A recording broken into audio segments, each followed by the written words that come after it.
Hey, what's going on, everyone? This is Mitch. Good Saturday morning to you all. Hope you guys are doing awesome out there this morning and having a wonderful start to your day and a great beginning to that weekend of yours. We do have some things to talk about in this morning's video, and the first thing we'll discuss is tomorrow's severe weather threats. There'll be just enough moisture out there, just enough wind energy to overlap one another and bring us a severe weather threat. Is this going to be an outbreak of severe storms? I do not think so, but it could upgrade a category. We just have to watch things. So we're going to discuss this right out the dot for my folks here in the South. We'll talk about the winter weather side of this storm system because there will be one. And I just want to show you guys enough attention up there, up to the north, because winter is still hanging on for dear life up there for our folks in the Great Lakes region, the interior Northeast. So we'll spend some time on that. Also, after we get done discussing all of that, we will speak on what we're seeing going forward, kind of a long-range discussion. And is there any kind of storm system we're watching, storm signal for a time frame that we are watching? We'll speak on that, and then we'll round the video off by speaking on today's forecast. So if you guys have not subscribed, certainly consider doing that. Like the video if you like it. If anybody has anything that I can pray about or pray over, please put it in the comments below. Thank you all for praying for me and my family as we made our way to Tennessee and back. Last night we picked up our dog, and gracious, he is just as cute in real life than he is in pictures. And I will post some pictures probably later on today or sometime this weekend. Just a beautiful dog. He's a husky, but man, he is a sweetheart, and I'm looking forward to seeing how my girls react to him. My wife is actually going to go pick the girls up now from their grandparents, and I'm very excited to see how they react to him. So appreciate the prayers for that. Let's get rocking and rolling. So let's talk about tomorrow's severe weather threat. Now, I do want to tell you guys, this will go into tomorrow night also. So this is for Sunday, not today, Sunday morning through Monday morning. We still have this slight risk. This hasn't changed. I mean, they highlighted this area like 5, 6, 7 days ago, and I think they did a great job kind of sniffing out the severe weather threat. I'm speaking on the Storm Prediction Center. But we have a slight risk, level 2 out of 5 risk of severe weather. This means that we have a 15% risk of severe weather. Now, what do we have the highest risk of? We're about to discuss that here in a second. But Memphis, Jackson, Tennessee, including this, Oxford, Tupelo, down to Greenwood, down to Greenville, down to Monroe, Shreveport, Louisiana, Longview, Texas, Pine Bluff, Arkansas, El Dorado, Arkansas, all the way up to Forest City, Arkansas. Just this entire yellow area, this is where we have the highest probability to see severe weather. Now, we'll zoom this out a little bit. We do have a marginal risk that does extend all the way up to Nashville, Bowling Green, Kentucky, Clarksville, down to Huntsville, Florence, Alabama, down to Tuscaloosa, down to Meridian, down to Jackson, Mississippi, Alexandria, Louisiana. And it does include like Temple, Waco, Texas, over to Tyler, Texas, Texarkana, almost all the way up to Little Rock, and then includes sections of the Boot Hill of Missouri. So, I mean, this is a severe weather that we need to watch. And what's the tornado threat? I know a lot of people focus a lot on tornadoes, and rightfully so. Just a large area that runs a 2% risk of a tornado in this green region. This includes just about all the slight risk area, and includes a chunk of the marginal risk area, level 1 out of 5. Remember, that's what marginal means. And I could see them upgrading it to a 5% risk somewhere maybe in this area right into here. We'll have to see what happens. I'm seeing the risk of supercells. Excuse me, clearing my throat a lot this morning. Later tomorrow night, and I'm about to speak on that here in a second. And then the wind threat. We do have a 15% risk of winds exceeding 55 to 60 miles per hour within 25 miles in any given location in this yellow area. 15% risk of that. And then the hail threat. Same thing, 15% risk of hail exceeding 1 inch in diameter or larger within 25 miles in any given location. So the hail risk and the wind risk is really what's driving the slight risk, not the tornado threat. So if we get a bump up from a 2 to a 5% risk of a tornado, then you can say, hey, that's driving the slight risk too. If we get a bump up another category for hail and wind, that'll bump it up to an enhanced risk, okay? But let's break it down state by state. So let's talk about Louisiana first. We'll start off tomorrow morning. Not a whole lot going on. Maybe some showers. If you're wondering, hey Mitch, what time frame is this? Just look up here, 9 a.m. CDT Central Time. So 10, 11. Lunchtime tomorrow, some showers are starting to pop up here in areas of Louisiana, like southwestern portions of the state. And we're including a little bit of Texas in this too. I don't think Texas will see the majority of the worst weather. It'll probably be just to your east. But 3 p.m., not a whole lot going on. 4 p.m., 5 p.m. Then we start to see some, more heavier convection. Alexandria, Jasper, Texas, over to Alexandria, all the way into the southwest corner of Mississippi. We start to see some stronger storms. And any of these storms can produce a quick spin up. In fact, if you look at the latest long-range HRRR, these have that kind of kidney bean look to it, that hook, which tells me that they could be rotating. This is what we can only base off what this run is showing. This isn't exactly where these storms are going to be, but I do think these storms will have just enough wind energy.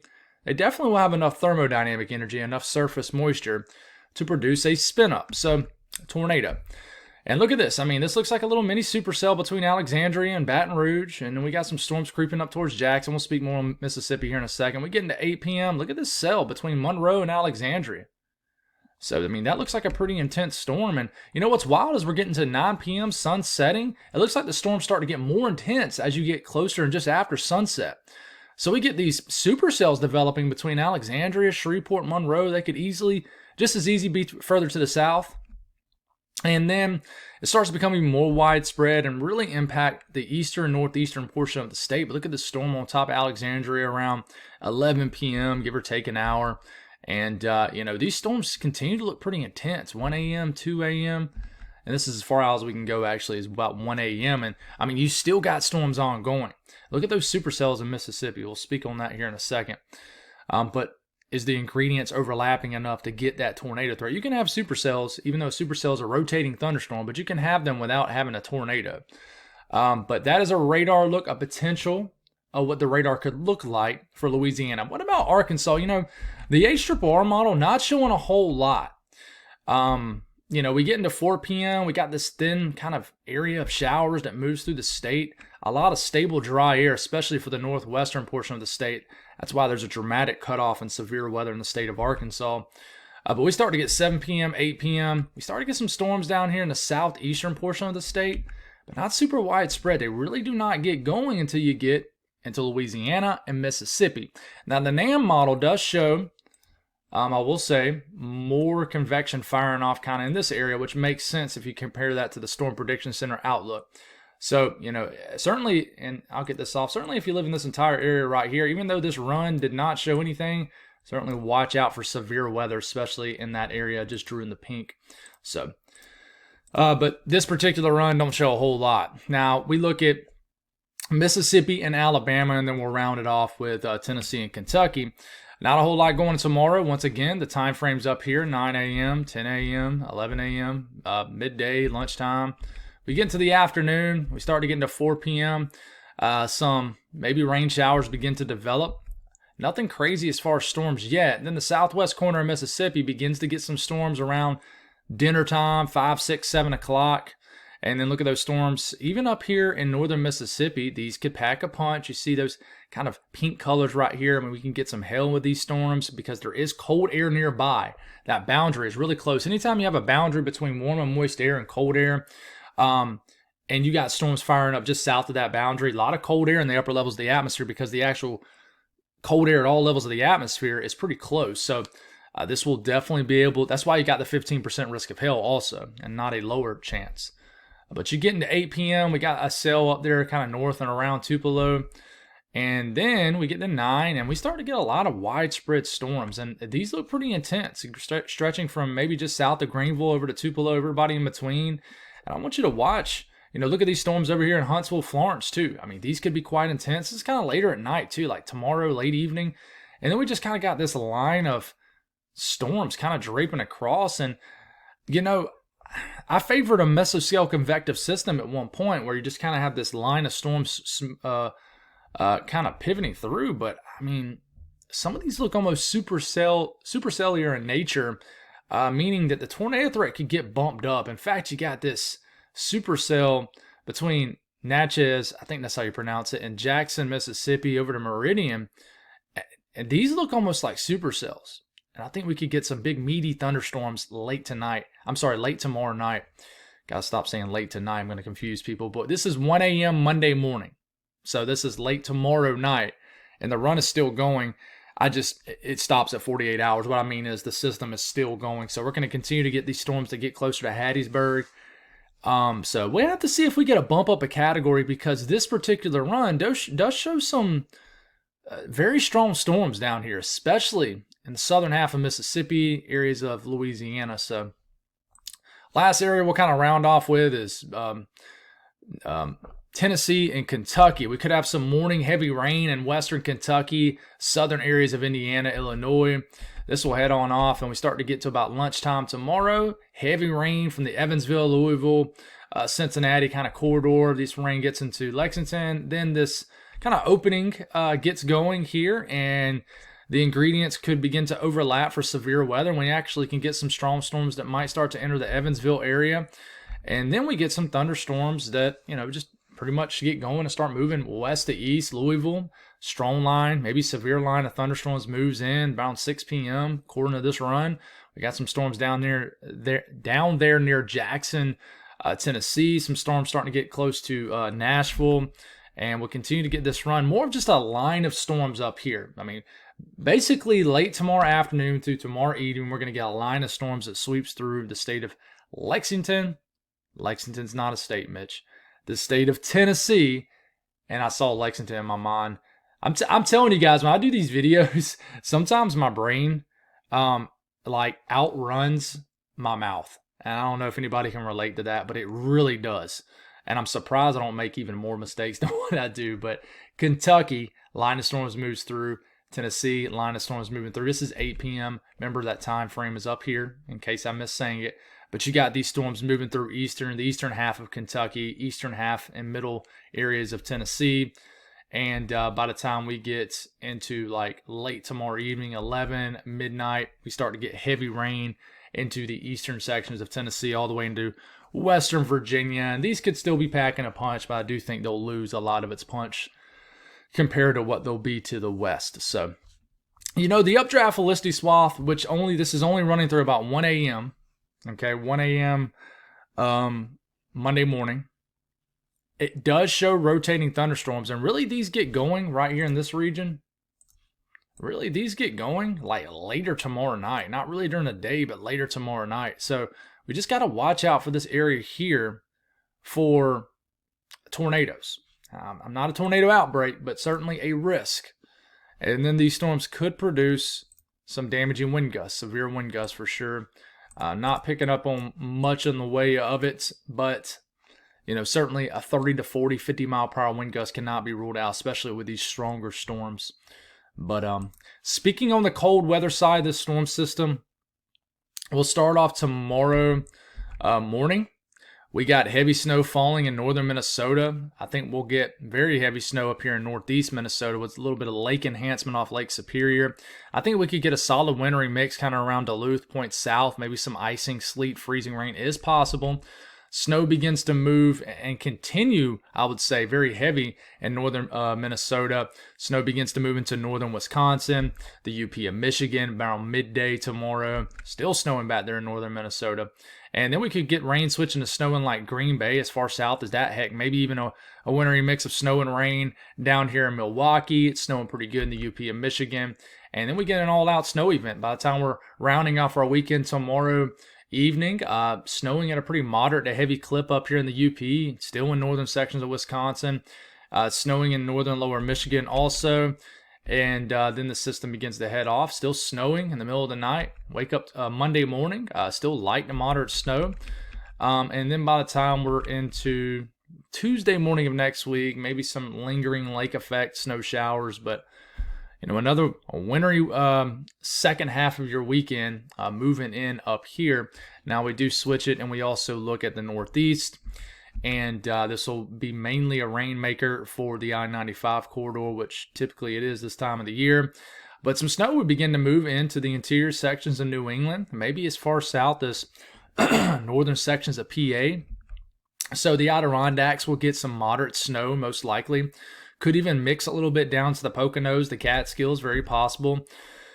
Mainly just a heavy rain event as we're starting. This is, I need to get the time frames better. This is getting into Monday morning. This is Monday midday. Okay, rain for southern New England, snow for Vermont, New Hampshire, and a pretty decent little snow event for a good chunk of Maine. Heaviest snow will probably be right where you have the mixing line where the heaviest precipitation is, but right where there's enough warm air aloft, but just enough cold air aloft for this to be snow.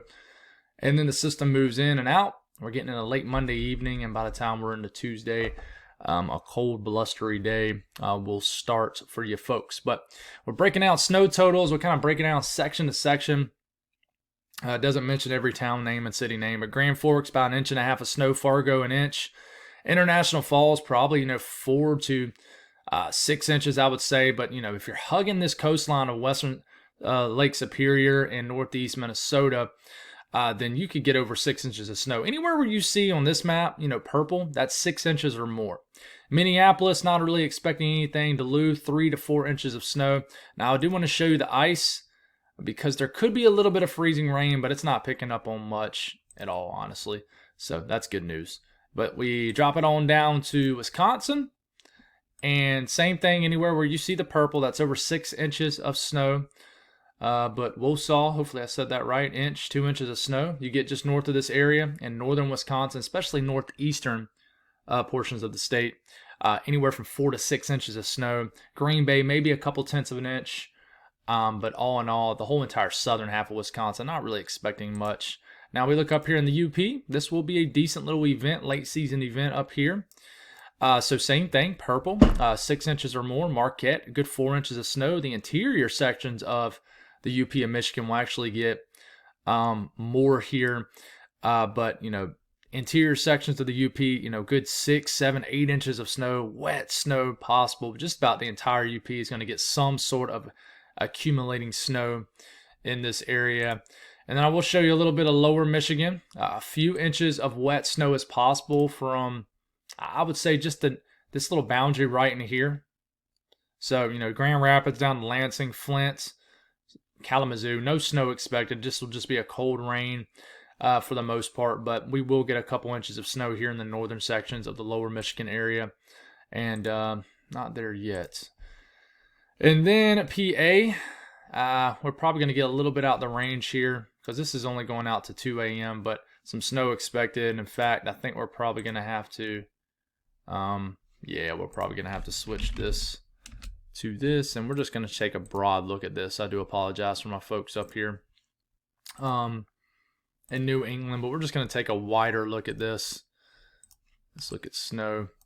Certainly a hefty snow event for you folks, and I will take a look individually at each state. It just does not show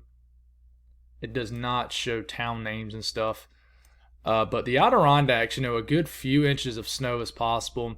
Anywhere where you start to see blue, that's over 2 inches of snow. You start to see kind of this little slither right here, purple, that's over 6 inches. So, a pretty decent, later season. I don't know if y'all consider this late season yet. Later season, a winter weather event for sure. And a little bit of accumulating snow is possible into like the Berkshires, the Catskills, maybe 1 inch, 2 inches of wet snow. Certainly a higher elevation driven event in Vermont, New Hampshire, but even a dusting of snow is trying to show up all the way down here into northwestern areas of Connecticut. And then we look at Maine. Most of the state of Maine could get accumulating snow out of this for sure. So this is between now and Tuesday morning. But so that's an update on the system. Now taking a look at the longer range, we'll start this off kind of where we left off. This is for this coming Tuesday evening.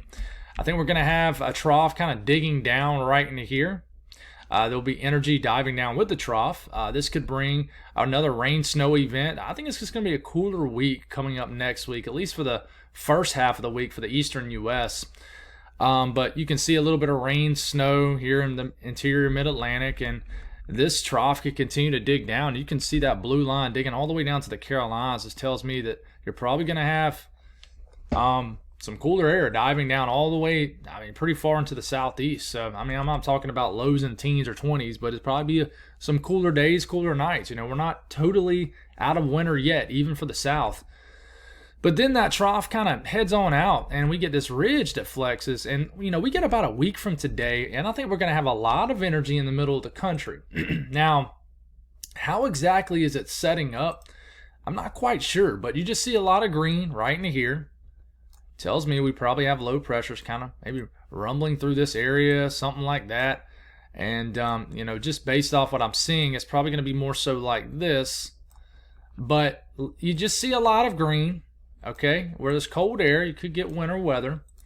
And this just tells me that we got energy shooting across the middle of the country. Anytime you got energy shooting around across the middle of the country, you get that moisture that gets pulled up. And of course, you got energy. If there's any cold air nearby, it could get winter weather, depending on where the cold air is. But that's about the only thing we can say. We get in the middle of next weekend, about a week and some change from today. This basically next Saturday night, we got this stronger, not very strong, but this stronger low pressure across Missouri. And we just got to watch for some active weather next week. What does the active weather mean? We're just not quite sure. I know I done said that 100 times, but we just have to watch. And I would say, watch the time frame for next weekend. That's what I would say. And the GFS shows something similar. It shows a lot of not a lot, but it shows rounds of energy diving down with this trough next week across the eastern U.S. You can see that over here. And then we get into next Friday morning, and there is just a lot of energy kind of moving across the middle of the country. Now, this is more so positioned a little bit further to the east, so that's something to watch. But that just tells us that there is energy there kind of ejecting. Might be some sort of boundary. And, we get all the way into next Sunday, and it's just everywhere. There's not a solid signal. Now, we can look at the Euro Ensemble, and this is just an average mean. So it tries to figure out how many runs are showing a lower pressure over the middle of the country. And it blends all that together, creates an average low, and it does show a lower pressure a week from today over the middle of the country. So you see the blue, that's lower pressure. So that tells us lower pressure. That means storminess, active weather, and that's centered right over the middle of the country. So I do think we need to watch just next weekend into next week, things like that, for another storm system. But the signal isn't super loud. It's very broad. The central low pressure of this isn't super strong, but it normally isn't at this range either. So with any amount of energy shooting across the country, of course, we got to watch for severe weather. So there's no outlooks for the longer range. They discuss the possibility of moisture return, but we start to get into next Friday, and you can see dew points are trying to creep all the way up into the 50s, and this is the Euro Ensemble, all the way up into the Midwest. So we do have some moisture return. And then as we're getting into next Saturday, we do get dew points to creep potentially all the way up into the 60s into Oklahoma, maybe southern Missouri, Arkansas, western deep south. So who knows? Maybe next Saturday is another severe weather day. We just got to watch, and the moisture begins to get beat down with any kind of cold front that passes. So I would just watch next weekend. I mean, to round all that up, that's what I'm trying to say. Watch next weekend. So. But as far as today's weather, we do have this leftover energy moving through southern Ontario out of the Great Lakes region. Well, I would say lower Michigan. A little bit of rain shower activity for the Ohio Valley, and then we got some energy out west. All in all, though, it's not a super active morning of weather. Watches, warnings, and advisories. I do want to reiterate red flag warnings, guys. Heck, I saw something on fire even yesterday afternoon on the way to Tennessee to get the dog. And it was around the Hendersonville area. Something was on fire. We never really could see it. We could just kind of see where the smoke was coming from. But, I know to me, I was thinking, we've had some rain lately. Why are we so dry? Well, the relative humidity is so low. It's so dry outside. When you can get temperatures like into the 70s and 80s, but your dew points are like 30s. So that's pretty dry. I mean, that's really dry. So even with hardly no breeze out there, it's still, you got fire danger. So basically what I'm saying is if you live in the pink areas, take the fire risk serious today, guys. Don't drag no chains. Don't just be smart. It ain't going to take much. And this is a lot more, this is more rare, I would say, to see this in the southeast over here in Georgia and the Carolinas than it is out west. But winter weather advisories for this winter weather event that we just discussed up here for the upper Midwest. We got a couple winter storm warnings up. for a couple areas up against the coastline of western Lake Superior, and we do have some wind alerts out west. So we do have a risk of severe weather today. I'll discuss this for a minute or two here in a second, but as far as the outlook, there is a risk of thunderstorms in this entire light green area. Don't want to ignore that, but there is a marginal risk. As of now, this could upgrade a category for Topeka, Kansas City, Columbia, almost over to St. Louis, down to Joplin, Fayetteville, Arkansas, Springfield, a section of Oklahoma here, and areas of eastern Kansas. Level 1 out of 5 risk, and there is a very tiny baby, one of the smallest I've ever seen, 2% risk of a tornado. I mean, it is so small. So it's kind of funny in a way, but that is the smallest 2% risk of a tornado, one of the smallest I've ever seen. But there is a risk of just some damaging winds and some hail with this, and we will take a closer look at this area here in a second. Excessive rainfall outlook, there's really nothing to discuss with that. But today, just remember in the southeast, not a whole lot of weather ongoing through today and tonight, but just be mindful of the fire risk today into tonight across the southeast, especially the Carolinas and Georgia. The northeast, leftover energy will make its way through, so we'll just get some showers. It'll pass through New York, PA, all the way down to Maryland, Vermont, New Hampshire, the entire interior New England area. Some of this, could mix with some snow, and we could get some streamers off Lake Ontario that could have some snow flying around by the time we get into this evening for the communities just south and downstream of Lake Ontario. So we'll watch for that. Maybe a light dusting is possible. But the south central U.S., nothing's going on for the most part until we get into later this evening. And this is when we can get some strong to severe thunderstorms that develop here, right here where Kansas, Oklahoma, Missouri, and Arkansas kind of connect. Now, models are not going to be spot on with figuring this out. But what I can tell you is that if we take a look at the latest long range HRRR model run, it does really get the storms going. And there's that timestamp up here, 9 p.m., nothing going on. 10 p.m., 11 p.m. Then we start to get some strong to severe thunderstorms kind of south of Joplin, Springfield. But guys, these storms could easily be over here. They could be down here. They could be over here. But just this particular run likes the idea of these storms being right in here. And that's right where they have that 2% risk of a tornado. So that's interesting. So some sort of boundary probably right here. So don't ignore this little baby 2% risk area down here from Joplin, Springdale. I know Joplin knows all about tornadoes from what happened